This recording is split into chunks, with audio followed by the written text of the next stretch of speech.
धामी जी बहुत बहुत धन्यवाद।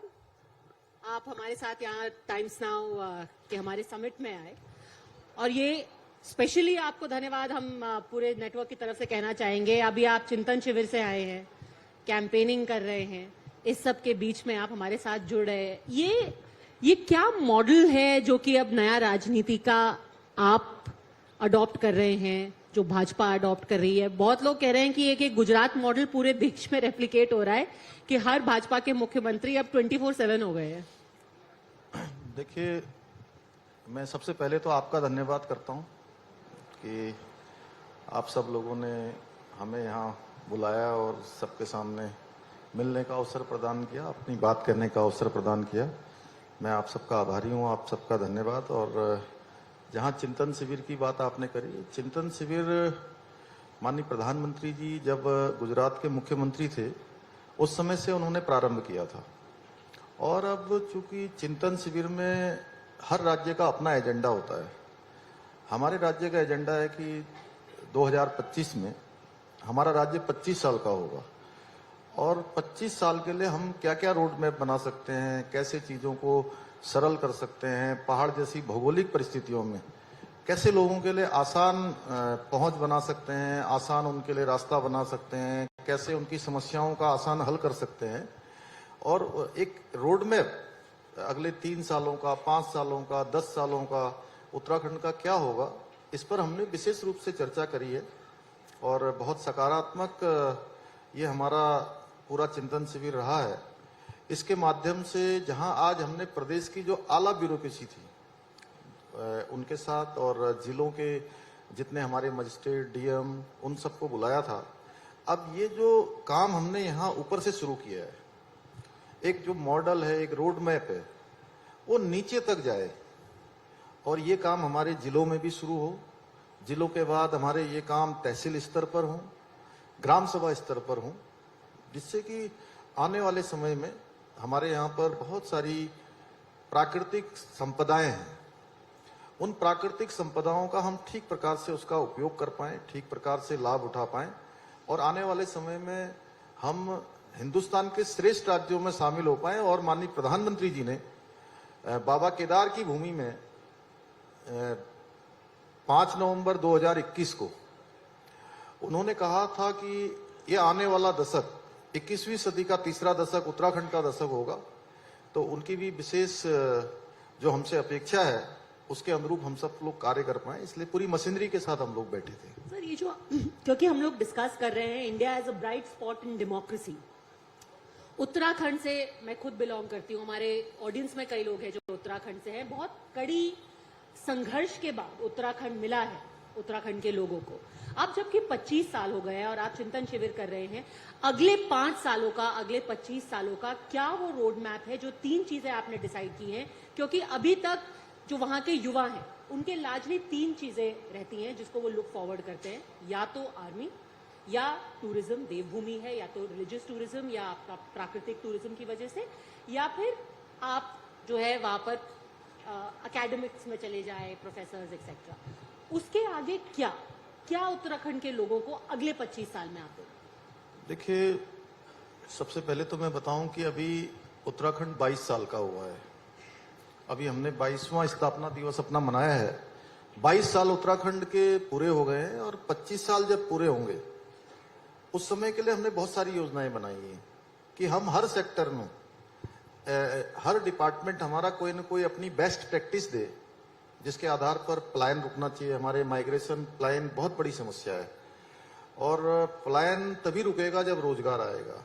रोजगार को लेकर जहां हम जो हमारे एसएचजीज हैं, स्वयं सहायता समूह हैं, स्वरोजगार के लिए हमने बहुत सारी योजनाएं चलाई हुई हैं। मुख्यमंत्री स्वरोजगार योजना चलाई है, मुख्यमंत्री नैनो योजना चलाई है, होम स्टे को हम लोग प्रमोट कर रहे हैं। इसके साथ साथ हमारे यहाँ वीर चंद्र सिंह गढ़वाली की जो लोन योजना है, ऋण की योजना है, उसमें भी हमने बहुत सारी सब्सिडी का प्रावधान किया है, जिससे कि लोगों को वहां पर रोजगार मिले। और अब रोजगार देखिए, सरकारी नौकरियां वो तो हमारी प्राथमिकता में है ही है कि जितने भी हमारे यहाँ लगभग अभी 20,000 पद खाली हैं, उन सभी पर भर्ती की प्रक्रिया हमने प्रारंभ कर दी है। 7,000 पदों पर पहले से चल रही है और भी सारे डिपार्टमेंट को निकाल रहे हैं, तो लगभग 50,000 के करीब हमारे पास सरकारी नौकरियां आने वाले सालों में खाली हो जाएंगी, जिन पर हम नई नियुक्तियां कर पाएंगे। लेकिन इन 50,000 नियुक्तियों से काम चलने वाला नहीं है। हम चाहते हैं कि हमारे ये जो युवा हैं, नौजवान हैं, ये केवल रोजगार मांगने वाले न बने, आने वाले समय में ये रोजगार देने वाले बने। हमारा फोकस वहां पर है। पर ये कैसे मुमकिन हो पाएगा? क्योंकि जब हम टूरिज्म की बात कर रहे हैं, व्यवसाय, टूरिज्म, ये सब है जो कि जॉब क्रिएशन भी कर सकते हैं। इसमें उत्तराखंड में हमेशा एक कॉन्फ्लिक्ट ये भी रहता है कि पर्यावरण और विकास के बीच में एक परस्पर संघर्ष रहता है। जब भी रोड चौड़ी करने की कोई प्रोजेक्ट होता है, कोई नया डेवलपमेंट होता है, तो PIL सुप्रीम कोर्ट तक गया कि भाई रोड चौड़ी मत कीजिए, इससे पर्यावरण का डैमेज होगा। और होता है, भूस्खलन भी होता है, ये भी एक प्रॉब्लम रही है। तो कैसे आप इसको रिकंसाइल करेंगे, ये जो कांस्टेंट संघर्ष? पद्मजा जी, आपको मैं धन्यवाद करता हूं कि आपने बहुत अच्छा प्रश्न पूछा और मैं समझता हूं कि सभी लोग इस बात को सुनना भी चाहेंगे।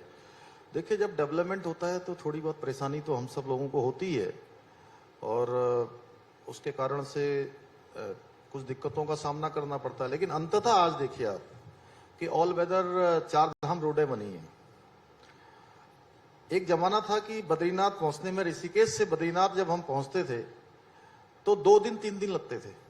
2 दिन 3 दिन से गाड़ी से यात्रा होती थी और आज हम 6 घंटे 7 घंटे में पहुंच रहे हैं। तो कहीं ना कहीं डेवलपमेंट आगे बढ़ा है। लेकिन हम लोगों का जो मॉडल है उत्तराखंड के अंदर, जो हमने मॉडल बनाया है, वो मॉडल हमने बनाया है इकोलॉजी और इकोनॉमी दोनों में बैलेंस रहे, यानी कि दोनों चीजें रहे। क्योंकि इकोलॉजी भी बची रहनी चाहिए, क्योंकि उत्तराखंड एक ऐसा राज्य भी है जो सभी को अच्छी हवा देने का काम करता है। गंगा, यमुना और अनेकों नदियां जो है वहां से निकलती हैं, शुद्ध पर्यावरण देने का काम करता है। हमारे यहाँ पर 70% से भी ज्यादा जो हमारा भूभाग है वो फॉरेस्ट है। तो इतनी सारी प्राकृतिक जो संपदाएं हैं वो केवल हमारे काम नहीं आती है, केवल उत्तराखंड के काम नहीं आती है, वो पूरे देश को हम लोग देने का काम करते हैं, पूरी दुनिया को एक तरह से देने का काम करते हैं। तो इसीलिए दोनों ये मॉडल जो भी है, ये हमारा इकोलॉजी और इकोनॉमी दोनों में बैलेंस का है। जब आपने जॉब क्रिएशन की बात की, एक बहुत मेजर सेटबैक, धक्का लगा था कोविड के दौरान। कई उसमें आपने स्कीम्स भी लाए थे जहां पर लोगों को कॉम्पनसेट करने के लिए, जो कि स्पेशली टूरिज्म सेक्टर में जुड़े हुए थे। क्या उत्तराखंड बाउंस बैक हो पाया है? क्योंकि वो 2 साल ने एक तरह से कमर तोड़ दी थी, जो नंबर 1 इंडस्ट्री है उत्तराखंड की। अभी हमारे जो आंकड़े आए हैं, उन आंकड़ों में इस कोविड महामारी के दौरान हमारा -5 में हमारी इकोनॉमी चली गई थी और वो अब बढ़कर 7.5 में आ गई है। यानी कि हमने लगभग 12.5% की बढ़ोतरी करी है और तेजी से हम आगे बढ़ रहे हैं और हम हर सेक्टर में आगे बढ़ रहे हैं।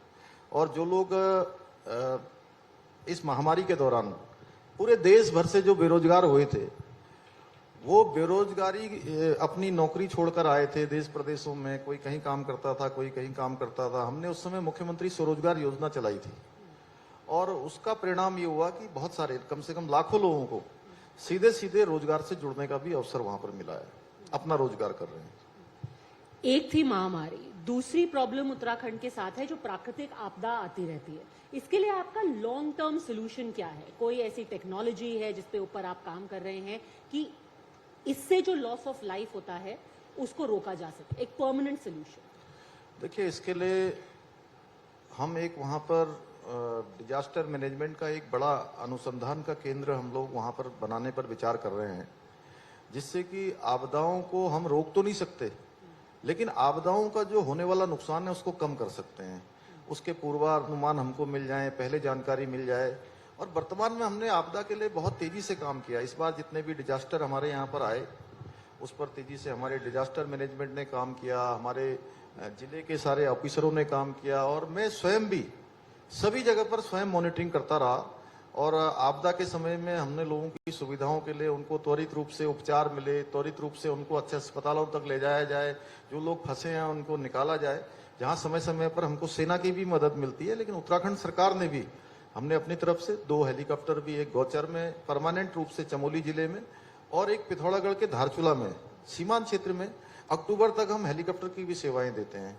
और लगातार रेस्क्यू ऑपरेशन, SDRF की टीम, हमारी हमेशा तैनात रहती है और उसके लिए हमने एसडीआरएफ की अनेकों बटालियनें खोल रखी हैं और बीच बीच में भारत सरकार की भी एनडीआरएफ इनकी भी मदद हमको मिलती रहती है वहाँ पर। थोड़ी राजनीति की बात हो जाए। अभी हमने विकास की बात की एंड विकास और राजनीति ऑब्वियसली हैंड इन हैंड चलते हैं। पहली बात ये बताइए कि आप पे प्रेशर पड़ता है, आप यंगेस्ट मुख्यमंत्री हैं, ऑल्सो थोड़ा पॉलिटिकली इनकरेक्ट सवाल है बट काफी खींचतान रहती है कुमाऊं गढ़वाल के बीच में परस्पर, कुछ और सीनियर नेता भी हैं आपकी पार्टी में, वहां पर प्रेशर रहता है आपके ऊपर constantly, pressure to perform and एक जो इन फाइटिंग की लगातार खबरें आती रहती है, पावर टसल की। आपको लग रहा है मैं प्रेशर में रहता हूँगा?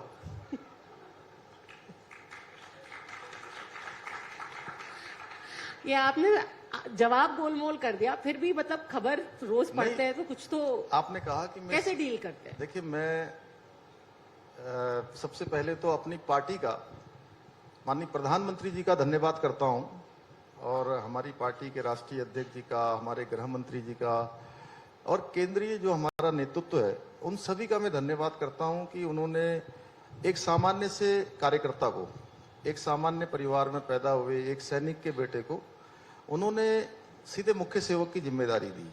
उत्तराखंड के मुख्य सेवक के नाते काम करने का अवसर प्रदान किया। ये जरूर है कि मैं सबसे कम आयु में बना, सबसे कम आयु में मुझे जिम्मेदारी मिली, जहां इस एक चुनौती भी मेरे लिए थी और वहीं पार्टी के जितने भी हमारे सीनियर लोग हैं, क्योंकि जैसे परिवार में छोटा कोई होता है तो उसको सब लोग लाड़ ही तो करते हैं,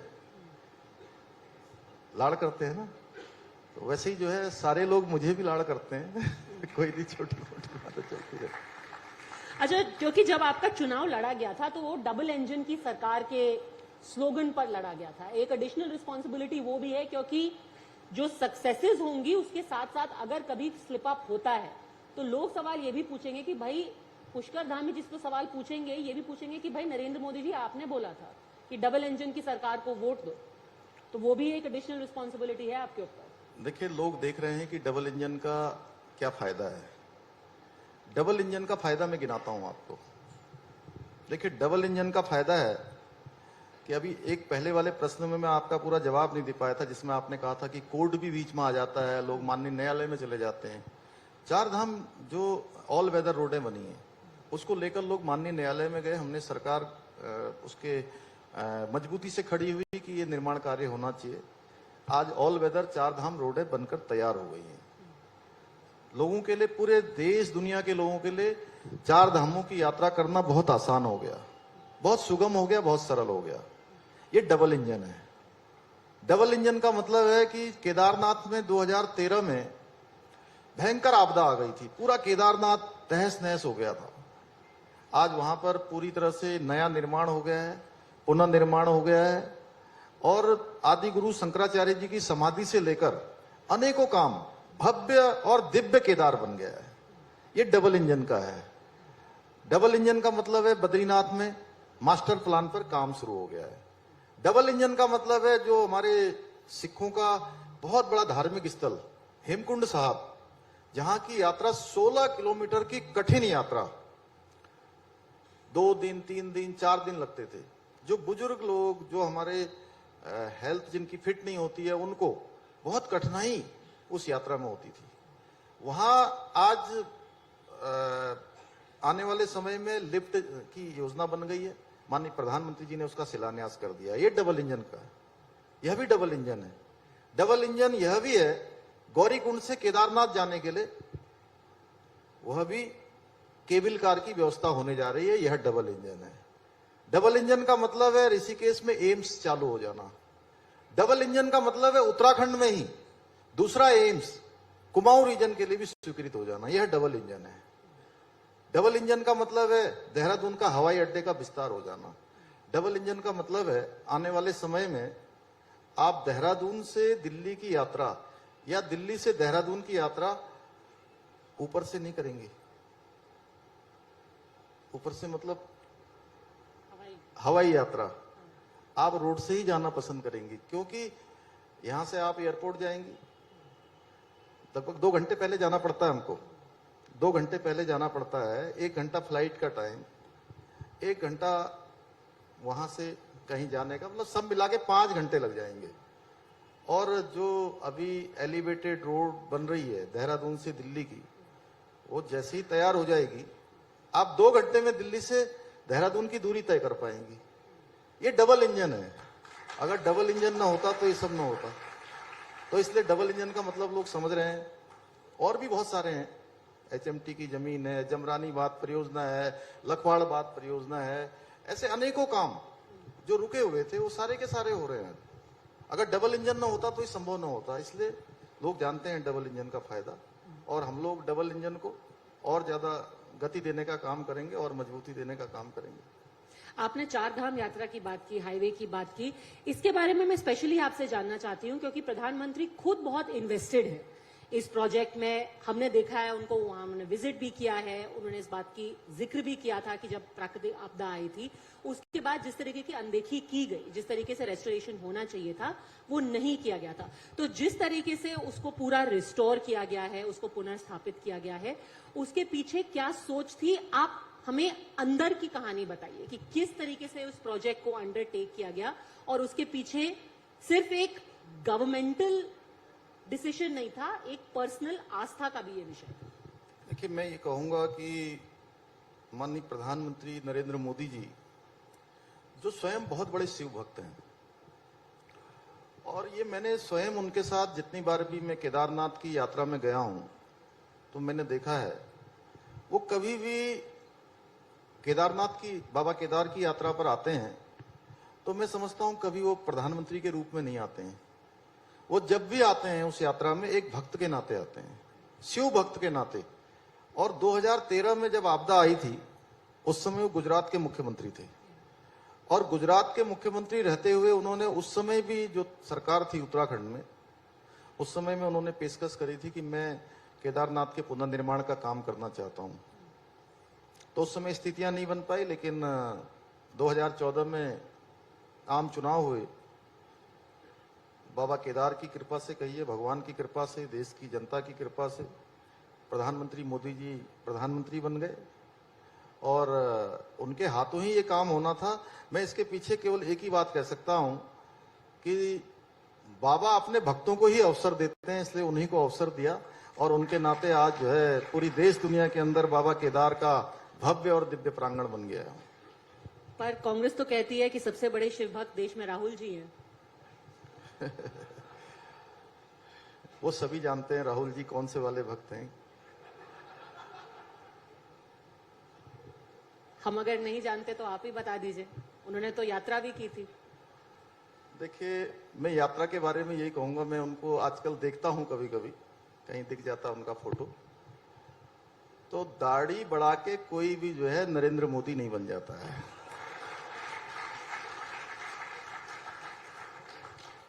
तो आपको दाढ़ी के पीछे नरेंद्र मोदी जी बनने का उनका सपना दिख रहा है? नहीं, नरेंद्र मोदी बनने के लिए देखिए जीवन में अनुशासन चाहिए, जीवन में त्याग चाहिए, जीवन में कर्म चाहिए, और स्वयं को तपाना पड़ता है, स्वयं को लगाना पड़ता है, और जीवन में वो संकल्प चाहिए कि जीवन के एक एक क्षण को, एक एक पल को केवल और केवल देश की सेवा में, लोगों की सेवा में, मां भारती की सेवा में अर्पण करना पड़ता है, जो नरेंद्र मोदी जी ने किया है।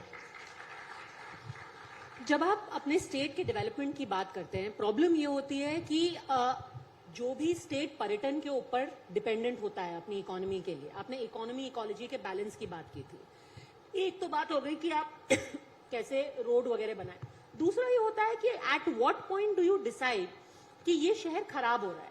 जैसे मैं आपको अपना एक पर्सनल एग्जांपल देती हूँ कि जब नैनीताल में हम लोग जाते थे बचपन में, तो नैनी झील बहुत सुंदर हुआ करती थी, वो इलाका खाली हुआ करता था, हम ऊपर स्कूल तक जाते थे, तल्लीताल मल्लीताल।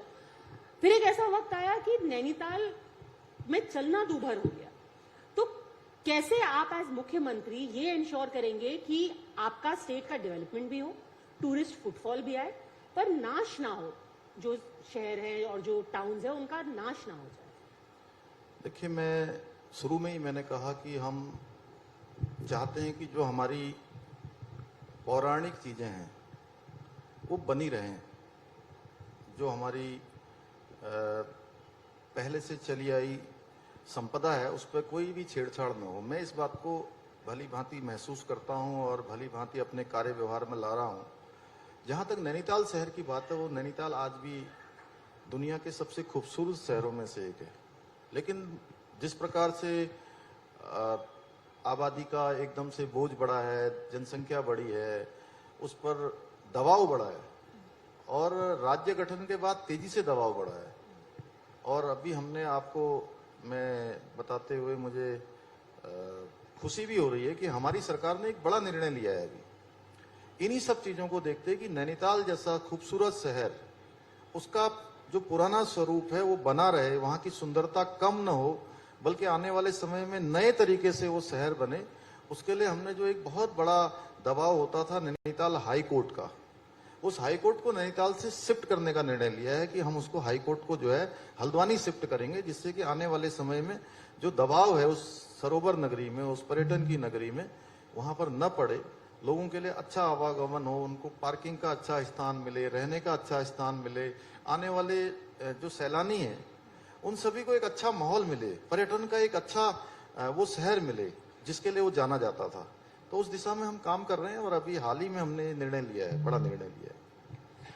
देश के कई हिस्सों में एक आध्यात्मिक सर्किट बनाने की बात हो रही है, जैसे कि एक रामायण सर्किट की बात हो रही है, यहाँ पे मथुरा वृंदावन को जोड़ने की बात हो रही है। जब उत्तराखंड की बात करते हैं, देवभूमि उत्तराखंड है, बट वहां पर कुछ ही ऐसे मंदिर हैं, कुछ ही ऐसे तीर्थ स्थल हैं जो कि ज्यादा प्रचलित है। क्या ऐसा कोई टूरिज्म सर्किट उत्तराखंड में नहीं बन सकता है जो सारे मंदिरों को कनेक्ट करे, वो भी जो कि कम जाने जाते हैं? देखिए, चार धाम जो यात्रा सर्किट है वो हमारा प्रचलन में है अभी, और ये इस बार चार धाम यात्रा हमारी बड़ी ऐतिहासिक हुई भी है। लगभग मैं कहूंगा कि 50 लाख के करीब जो है तीर्थ यात्रियों ने इस बार चार धाम यात्रा में भाग लिया है, चार धाम यात्रा में अपने दर्शन किए हैं। लेकिन पूरा उत्तराखंड ही मैं कहूं कि टूरिज्म का, धार्मिक एक पूरा बड़ा सेक्टर है, स्पिरिचुअल, और उसमें हमारी सरकार ने अभी निर्णय लिया है कि आने वाले समय में ये चार धाम यात्रा पूरे उत्तराखंड के अंदर चले। उसके लिए जो कुमाऊं क्षेत्र है, जहां यहाँ चार धाम यात्रा चलती है, उसी की तर्ज पर एक हमारा मानस खंड हम कॉरिडोर बनाने पर काम कर रहे हैं, जिसमें हमारे बहुत सारे पौराणिक मंदिर, आप अल्मोड़ा गई होंगी, आपने देखा है, वहाँ चितई गोलजू हैं, घोड़ाखाल के गोलजू हैं। चंपावत में जाएंगी तो आपको चंपावत में जो मूल स्थान है गोलजू का वो मिलेगा। माँ पूर्णागिरी का स्थान है, बाबा नीम करोरी का स्थान है, हाट कालिका का स्थान है, पाताल भुवनेश्वर है, बैजनाथ धाम है, जागेश्वर है, बागेश्वर है, कोटगाड़ी मैया का मंदिर है, रणकोची मैया का मंदिर है, माँ बाराही का जो बगवाल खेली जाती है, पूरे उसमें लाखों लोग भाग लेते हैं। ऐसे अनेकों स्थान हैं। इन सारे स्थानों को जोड़कर और आने वाले समय में जो हमारी कैलाश मानसरोवर की यात्रा है, माननीय प्रधानमंत्री जी के आशीर्वाद से आने वाले समय में वह यात्रा पूरे, जहां हल्द्वानी से, टनकपुर से, बनबसा से, पिथौरागढ़ से होती हुई, अल्मोड़ा से होती हुई चार धाम यात्रा वो की तर्ज पर कैलाश मानसरोवर यात्रा भी सड़क मार्ग से होगी। कब तक हो पाएगा ये? जल्दी ही होगी, उस पर काम चल रहा है। अच्छा, उत्तराखंड का एक और बहुत बड़ा विषय था जो अग्निवीर स्कीम आई थी, काफी उसको लेके प्रोटेस्ट हुआ, और उत्तराखंड जैसे राज्य के लिए ये बहुत जरूरी है क्योंकि like I said in the beginning, शायद ही कोई ऐसा गांव होगा जहां के लड़के जाकर के फौज में भर्ती नहीं होते होंगे। क्या आपको डर है कि अभी भी उसको लेकर के रिजेंटमेंट और गुस्सा है कि ये 4 साल की स्कीम हो गई है? देखिए, उत्तराखंड के लोग बहुत राष्ट्रवादी हैं और ये सभी को शंका थी शुरू में कि अग्निवीर जब आई थी तो लोग इसको किस रूप में लेंगे, लेकिन उत्तराखंड के लोगों से हमने सबसे पहले जनसंवाद शुरू किया था। जनसंवाद हमने, जो हमारे सैनिक थे, पूर्व सैनिक थे, उनके साथ 13 के 13 जिलों में हमने संवाद के कार्यक्रम प्रारंभ किए और उत्तराखंड के अंदर कहीं पर भी विरोध जैसी कोई स्थिति नहीं आई, क्योंकि उत्तराखंड के लोग राष्ट्रवादी हैं और हमेशा से सेना एक बहुत बड़ा माध्यम है उत्तराखंड के लोगों के लिए, उनके लिए परिवारों को चलाने के लिए, या मैं कहूँ आजीविका को चलाने के लिए। सेना में हमारे यहाँ से प्रत्येक परिवार से कोई न कोई है, किसी की बेटी है, किसी का बेटा है, किसी के चाचा हैं, ताऊ हैं, मामा हैं, भांजे हैं, देश के किसी न किसी कोने में अपनी अपनी सेवाएं दे रहे हैं। इसलिए उत्तराखंड के लोग जानते हैं और सबने माननीय प्रधानमंत्री जी का धन्यवाद किया है कि अधिक लोगों को अधिकाधिक अवसर मिलेंगे और एक व्यवस्थित जीवन शैली अग्निवीर के बाद आएगी। और हमने उत्तराखंड सरकार ने तय किया है कि जो लोग भी अग्निवीर में अपनी सेवा देने के बाद आएंगे उनको हम उत्तराखंड के हर सेक्टर में प्राथमिकता देंगे, पुलिस में, एसडीआरएफ में, चार धाम यात्रा मार्ग में, आपदा प्रबंधन के क्षेत्र में, जो भी हमारे उपनल में, उन सभी को हम प्राथमिकता से जो है वहां पर सेवा का अवसर प्रदान करेंगे। और देश के पहले जो हमारे सीडीएस थे वो खुद ही was the son of Uttarakhand. So अभी वाले सीडीएस भी और पहले वाले जनरल रावत साहब तो थे ही, और अभी बने जो चौहान साहब वो भी है।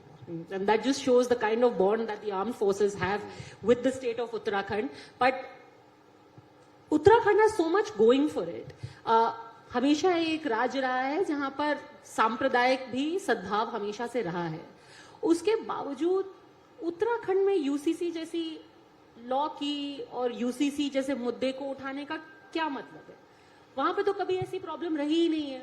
पद्मजा जी, अभी आपने बहुत ही अच्छा प्रश्न किया और मैं बताना चाहता हूं कि 14 फरवरी 2022 को हमारा जनरल इलेक्शन होने वाला था और 12 फरवरी को मैंने उत्तराखंड की जनता के सामने संकल्प रखा था कि हमारी नई सरकार के गठन होते ही हम सबसे पहले उत्तराखंड के अंदर कोई काम करेंगे तो हम उत्तराखंड के अंदर समान नागरिक संहिता, यूनिफॉर्म सिविल कोड को लाने के लिए ड्राफ्ट बनाएंगे, उस पर काम करेंगे और ड्राफ्ट को लागू करेंगे। इसके पीछे मैंने तर्क दिया था कि उत्तराखंड देवभूमि है, उत्तराखंड गंगा, उत्तराखंड यमुना का प्रदेश है, उत्तराखंड सैनिक बाहुल्य प्रदेश है, प्रत्येक परिवार से कोई न कोई सेना में है, उत्तराखंड 2 अंतर्राष्ट्रीय सीमाओं से लगा हुआ प्रदेश है, उत्तराखंड धर्म, संस्कृति, अध्यात्म का केंद्र है। तो उत्तराखंड के अंदर रहने वाला कोई किसी जाति का हो, किसी धर्म का हो, किसी संप्रदाय का हो, हम सभी के लिए एक समान कानून लागू करेंगे क्योंकि ये सब व्यवस्थाएं बचानी है। उत्तराखंड के अंदर कानून व्यवस्था अच्छी रहे, कानून सबके लिए समान प्रकार की व्यवस्थाएं रहे, ये हमने पहले ही उत्तराखंड की जनता के सामने रखा और उत्तराखंड की देवतुल्य जनता ने हमको आम चुनाव में अपना मैंडेट दिया, अपना बहुमत दिया, आशीर्वाद दिया और हमने चुनाव के तत्काल बाद नई सरकार के गठन होते ही सबसे पहला कोई काम किया तो हमने यूसीसी के लिए कमेटी बनाने का निर्णय लिया और आज वो कमेटी हमारा काम कर रही है, लोगों के बीच में जा रही है क्योंकि माननीय प्रधानमंत्री जी का भी ऐसा उनका हमेशा से मानना रहता है कि जो भी काम हो सबकी जन भागीदारी उसमें होनी चाहिए। और आज हमारी जो कमेटी है वो लोगों से बात कर रही है, लोगों के बीच में जा रही है, ड्राफ्ट बना रही है और जैसे ही उनका ड्राफ्ट बनकर तैयार हो जाएगा उत्तराखंड पहला राज्य होगा गोवा के बाद जहां यूनिफॉर्म सिविल कोड हम लागू करेंगे। कब तक? बहुत जल्दी लागू करने वाले हैं। कमेटी ने 6 माह का कालखंड अपना पूरा कर लिया है और चूंकि इसमें टाइम लग रहा है, हम सारे हितधारकों से, जितने भी स्टेक होल्डर्स हैं, उन सभी से भी बात कर रहे हैं और जनसंवाद के भी कार्यक्रम कर रहे हैं, लोगों के भी विचार ले रहे हैं। बट सर, कोई एक टाइमलाइन होगी? मैं इसलिए ये बार बार सवाल पूछ रही हूँ क्योंकि थोड़ा सा सिनिसिज्म आ जाता है लोगों में। अभी देखा हमने कि भाई जैसे ही चुनाव पास आए वैसे अब गुजरात में भी यूसीसी की बात, हिमाचल में भी यूसीसी की बात, उत्तराखंड में यूसीसी की बात हुई चुनाव के जस्ट पहले। अब 6 महीना हो गया चुनाव का, अब लोग पूछ रहे हैं कब, कितना टाइम लगेगा? इसमें देखिए अभी 4 महीना हुआ है हमारी कमेटी को, 4 महीने का कालखंड हुआ है और हम ऐसा मानते हैं कि जो भी काम होना चाहिए, केवल अगर चुनाव के लिए होता तो चुनाव के बाद तो हम चुनाव में सरकार बन गई थी, फिर हम क्यों करते? फिर 5 साल बाद पूछेंगे ना आपसे। नहीं, हम अभी करने वाले हैं, अगले 6 महीने में हम इसको ले आएंगे। 6 महीने का टाइम आपने बोला है, हम हाँ, अगले कॉन्क्लेव में आपको फिर बुला के पूछेंगे। बिल्कुल। हाल में बहुत ही एक जो सुप्रीम कोर्ट का फैसला आया था उसमें हमने टाइम्स नाउ पे आपसे बात भी की थी। उत्तराखंड की एक बेटी छावला में, उसके साथ निर्भया से भी ज्यादा डरावना, दर्दनाक उसके साथ हादसा हुआ, उसके साथ क्राइम हुआ और फिर उसके जितने रेपिस्ट थे सबका ना सिर्फ डेथ सेंटेंस कम किया गया, उनको छोड़ दिया गया। उत्तराखंड की जनता आपसे पूछ रही है, आप एलजी के पास गए उनके पिताजी के साथ, क्या उत्तराखंड की बेटी को न्याय मिलेगा, कब मिलेगा? देखिए, माननीय न्यायालय का जब भी फैसला आया, सभी स्तब्ध थे, हम सब स्तब्ध थे कि ये निर्णय किस प्रकार का हो गया। और उसके बाद हमने सभी से बात करी है, और बात करने के बाद मैं धन्यवाद करना चाहूँगा एलजी साहब का कि उन्होंने पुनर्विचार याचिका के लिए अपनी सहमति प्रदान की, अपनी स्वीकृति प्रदान की है। और हम पूरी तरह से अपनी बेटी के लिए, पूरे उत्तराखंड की बेटी है, वो देश की बेटी है, उनके माता पिता के साथ खड़े हैं, परिवार के साथ खड़े हैं, और उसके न्याय के लिए जहां भी हमें खड़ा होना होगा हम पूरी तरह से 100% उनके साथ खड़े हैं। जितने हमारे एफर्ट्स होंगे हम जरूर करेंगे उसमें। और आपको क्यों लगता है कि एक जो क्राइम जो इतना जघन्य था, जिस तरीके की डिटेल्स हम बोल भी नहीं सकते, उसके साथ उस तरीके की बर्बरता की गई, किस वजह से, क्या जो शॉर्टकमिंग थी वो दिल्ली पुलिस की तरफ से हुई है कि जो सारे अक्यूज थे, जो सारे कॉन्विक्ट्स थे, उनको इस तरीके से छोड़ दिया गया? देखिए, ये तो अब बाद में ही जब चीजों का सभी का आकलन होगा तो उसमें निकल कर आएंगी, लेकिन हम लोग पुरजोर तरीके से हमारा हर प्रयास रहेगा कि हमारी बेटी को न्याय मिले। मैं आपसे एक दो सवाल और ऑन द ब्रॉडर पिक्चर पूछना चाहती हूँ। उत्तराखंड, जब हम यूजुअली एलएसी की बात करते हैं तो एलएसी में यूजुअली लद्दाख की बात होती है, अरुणाचल की बात होती है, बट हम बॉर्डर शेयर करते हैं उत्तराखंड में भी, और वहां पर कुछ महीने पहले एक डिसएग्रीमेंट हुआ था लिपुलेख को लेकर के भी। क्या अभी स्थिति है बॉर्डर पे, और क्या ये एक चिंता का विषय है आपके सामने कि इस तरीके के नए नए इश्यूज बार बार उठाए जा रहे हैं, बिकॉज ये लार्जली एक सेटल्ड बाउंड्री थी? देखिए, वो तो पूरे देश के अंदर, चूंकि जो लद्दाख का बॉर्डर हो या सियाचिन का बॉर्डर हो या लेपिलोक का बॉर्डर हो, जहां भी इस प्रकार की स्थितियां हैं, वहां पर जो स्थितियां उत्पन्न हुई हैं वो सबके सामने है। लेकिन हमारी सेना बहुत बेहतर काम कर रही है। हमारे जो लोग, जो सीमा पर रहने वाले लोग हैं, वह भी सेना के साथ साथ केवल एक नागरिक के रूप में नहीं, नागरिक के साथ साथ दोहरी जिम्मेदारी का निर्वाह कर रहे हैं, क्योंकि सीमांत के प्रहरी भी बने हुए हैं। इसलिए हमारे देश की सीमाएं सुरक्षित हैं। माननीय प्रधानमंत्री जी के नेतृत्व में पूरे देश की सीमाएं सुरक्षित हैं।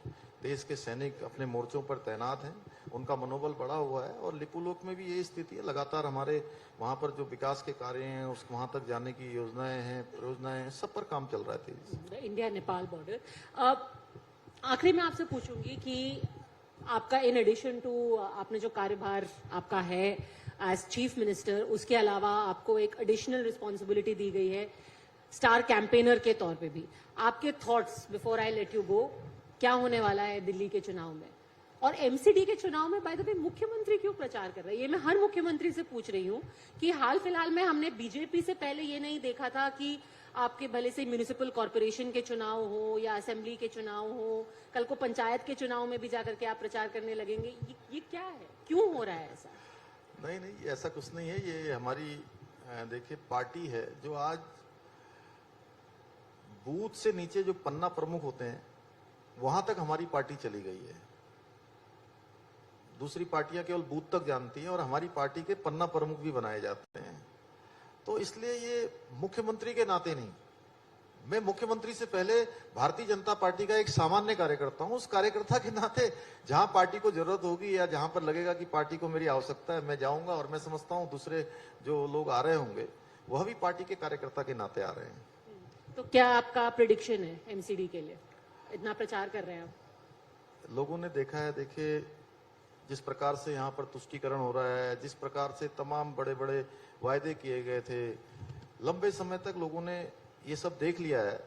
और दूसरी तरफ देश के अंदर जो मोदी जी काम कर रहे हैं, आज पूरी दुनिया के अंदर भारत का मान, भारत का सम्मान, भारत की पहचान बढ़ाने का काम उनके नेतृत्व में हो रहा है। और गरीबों के लिए जहां घर घर शौचालय बनाने का काम हो, सबको उज्ज्वला का गैस देने का काम हो, या आयुष्मान भारत योजना में सभी को 5 लाख रुपए की इलाज की व्यवस्था करनी हो, घर घर नल से जल पहुंचाने का काम हो, ये बड़े काम जो केवल और केवल देश के उन लोगों के लिए बनाए गए हैं जिनको वास्तव में इन सब की आवश्यकता थी। और ये कोई खोखली योजनाएं नहीं है, देश में एक साथ इंप्लीमेंट हो रही हैं। वो इस आधार पर नहीं बन रही है योजनाएं कि कौन किस धर्म का है, किस मजहब का है। पूरे देशवासियों के लिए एक समान, जो माननीय प्रधानमंत्री जी का घोष वाक्य है कि सबका साथ, सबका विकास, सबका विश्वास और सबका प्रयास। तो देश की जनता के साथ साथ दिल्ली की जनता भी उसको समझ रही है। और एमसीडी में भारतीय जनता पार्टी एक तरफा जीतने वाली। मैं तो अभी चूंकि एक कार्यक्रम में गया था और उस कार्यक्रम में मैंने देखा कि जिस प्रकार से लोग घरों से बाहर आ रहे थे, जिस प्रकार का उत्साह था, मुझे कोई संशय नहीं है कि पूरी तरह से आज एमसीडी में कमल खिलने वाला है, भाजपा यहाँ जीतने वाली है। आप आम आदमी पार्टी के खिलाफ प्रचार कर रहे हैं यहाँ एमसीडी में, उससे मेरे को याद आ गया कि आपने तो एक सर्जिकल स्ट्राइक आम आदमी पार्टी पे उत्तराखंड में भी की थी। उनके मुख्यमंत्री के कैंडिडेट को ही आपने बीजेपी में ले आए। ये क्या है? उत्तराखंड के अंदर में आप कर्नल कोठियाल मुख्यमंत्री बनने वाले थे आम आदमी पार्टी से, आप उनको भाजपा में ले आए। कर्नल कोठियाल जी चूंकि वो राजनीतिक रूप से वो कुछ दिनों के लिए वहां चले गए थे, लेकिन जब वो आए तो मैंने उनसे सबसे पहले यही प्रश्न किया कि आप कर्नल साहब, आप इतने बढ़िया आदमी, आप चले क्यों गए? बोले भाई साहब, स्वभाव से जो है वो पार्टी से मेरा बिल्कुल मेल नहीं खाता है। और पार्टी में आने से पहले उन्होंने मुझसे जो बात करी, बोले कि जो मेरा स्वभाव है, जो सैनिक का स्वभाव होता है या सेना के लिए जो माहौल होता है, वो बिल्कुल भी आम आदमी पार्टी में नहीं है। और मैं तो जो है अब वहां नहीं रह सकता। और वो आए और हमने उनका सबका स्वागत किया यहाँ पर। और वो कर्नल कोठियाल साहब ही नहीं आए, उनकी पूरी पार्टी आ गई। जितने लोग वहां गए थे सारे के सारे वापस आ गए। आखिरी सवाल आपसे, एक पर्सनल सवाल मैं पूछूंगी, क्योंकि उत्तराखंड जो है उत्तर प्रदेश से उसको कार्व आउट किया गया, पर उत्तर प्रदेश के जो करंट मुख्यमंत्री हैं उत्तराखंड ने दिए हैं। क्या कहेंगे आप इस रिश्ते के बारे में? नहीं, निश्चित रूप से देखिए, हमें बड़ा, अभी भी विजिट करते हैं योगी जी अपना घर, अपना गांव? योगी जी जब आते हैं वहां उत्तराखंड, आपके साथ तो प्रचार भी किया उन्होंने। योगी जी प्रचार में तो आते ही हैं, प्रचार के अलावा भी आए थे। और जब वो उत्तराखंड आते हैं और उत्तराखंड से जब वो जा रहे होते हैं, तो मैंने उनसे कहा था हरिद्वार के कार्यक्रम में 3 दिन रहने के बाद जब वो वापस जा रहे थे, तो मैंने कहा मैं उनको जनरली महाराज जी बोलता हूँ। मैंने कहा महाराज जी, आज वापस आप जाने वाले हैं और हमको जो है बहुत उदास लग रहा है कि आप जाने वाले हैं। तो मैंने कहा हर उत्तराखंड वासी को आपसे जो है यही लगता है कि आप 1 दिन 2 दिन के लिए ना आए, कुछ ज्यादा दिनों के लिए यहाँ आए। तो निश्चित रूप से हर उत्तराखंड वासी को उन पर गर्व है कि वो उत्तराखंड में पैदा हुए हैं और आज पूरे उत्तर प्रदेश को देख रहे हैं और पूरे देश में अपनी सेवाएं दे रहे हैं। Well, you can take somebody out of Uttarakhand, but you can't take Uttarakhand out of the person. Thank you very much, Pushkar Dhami जी, हमसे बात करने के लिए। और उम्मीद रहेगी यूसीसी की डेडलाइन के बारे में भी आपसे पूछेंगे और ऑफ कोर्स प्रदेश के 25 साल के बारे में भी आपसे फिर दोबारा बातचीत। जी जी, बहुत धन्यवाद आपका। नमस्कार।